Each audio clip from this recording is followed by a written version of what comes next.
Hello everyone, welcome to Gen Study where we make education imaginative. आज का हमारा topic है सब कैटेगराइजेशन ऑफ कास्ट।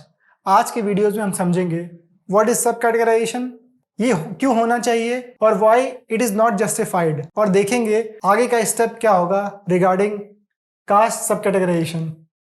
सबसे पहले समझते हैं what is caste sub categorisation.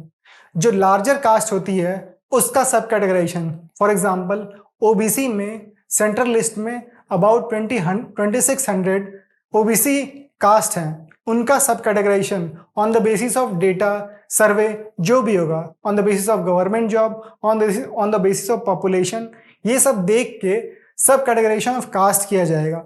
Basically सब कैटेगराइजेशन का डिमांड जॉब्स के रिलेटेड हो रहा है।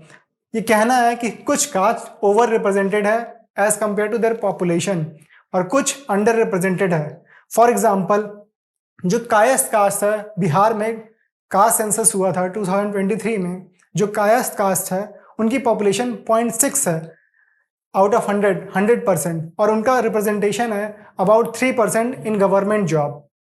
Other caste for example Yadav, उनकी पॉपुलेशन है 14% और उनका रिप्रेजेंटेशन है 1.5। तो ये शो करता है एक कास्ट ओवर रिप्रेजेंटेड है, एक कास्ट अंडर रिप्रेजेंटेड है। और आज के हम समझेंगे वीडियोस में इसके आगे इसको करना ज़रूरी क्यों है। Equitable distribution of benefits.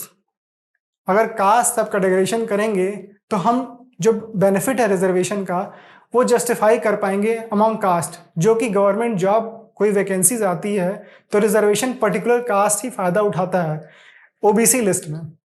Empowering the most disadvantages. जो कुछ कास्ट ऐसी हैं जिनका रिप्रेजेंटेशन बहुत ही कम है as compare to the population, जैसे कि मल्लाह, धोबी, इनका representation throughout the India बहुत कम है as compare to the population.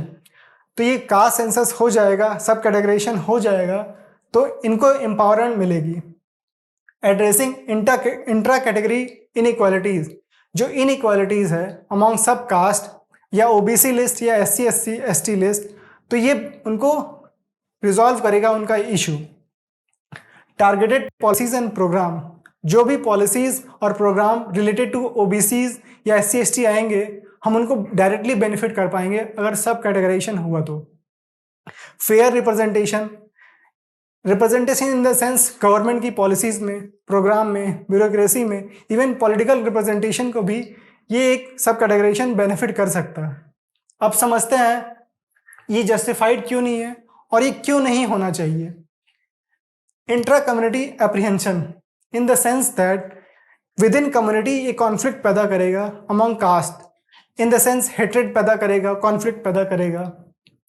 Complexity of implementation, ये पता करना कि एग्जैक्ट डेटा सर्वे कि कौन सी कास्ट कितना रिप्रेजेंटेड है, और ये भी बहुत मुश्किल है सिर्फ ऑन द बेसिस जॉब के बेसिस पे, गवर्नमेंट जॉब के बेसिस पे सब कैटेगराइजेशन ऑफ कास्ट कर दें।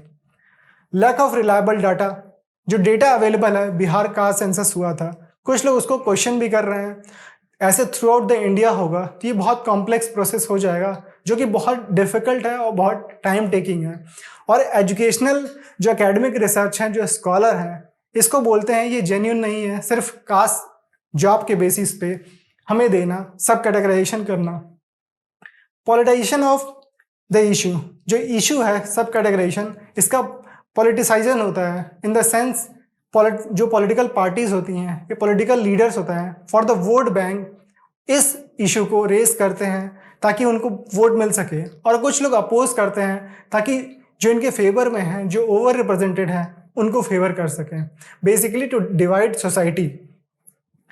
कॉन्स्टिट्यूशनल जो कंसर्न है रिलेटेड टू सब कैटेगराइजेशन, ये भी हार्म करेगा in the sense right to equality. अब हम वे फॉरवर्ड में समझेंगे, वे फॉरवर्ड में कि ये अगला स्टेप या इम्पॉर्टेंट स्टेप क्या होना चाहिए रिगार्डिंग सब कैटेगराइजेशन ऑफ कास्ट। स्कॉलर कहते हैं हमको देना चाहिए on the basis of education, asset जिन उनका जितना है उस कास्ट का इंडिविजुअली देखना चाहिए कि उसकी एजुकेशन कितनी है, उसकी प्रॉपर्टी कितनी है, उसके बेसिस पे हमें सब कैटेगराइजेशन या रिजर्वेशन बढ़ाना चाहिए, ना कि सब कैटेगराइजेशन करके।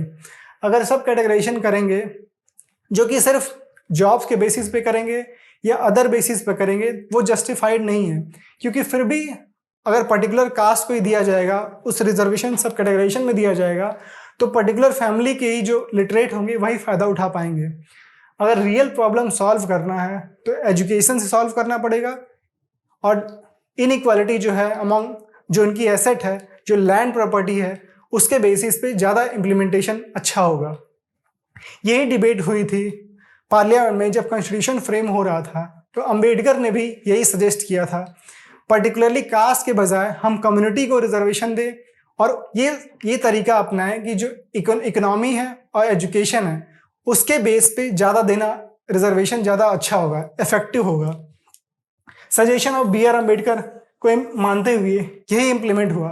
लेकिन अब डिमांड हो रही है कि सब कैटेगराइजेशन करने से हम बेनिफिट, जो पर्टिकुलर बेनिफिट है, वो जो अंडर रिप्रेजेंटेड है कास्ट, उसको हम दे सकते हैं।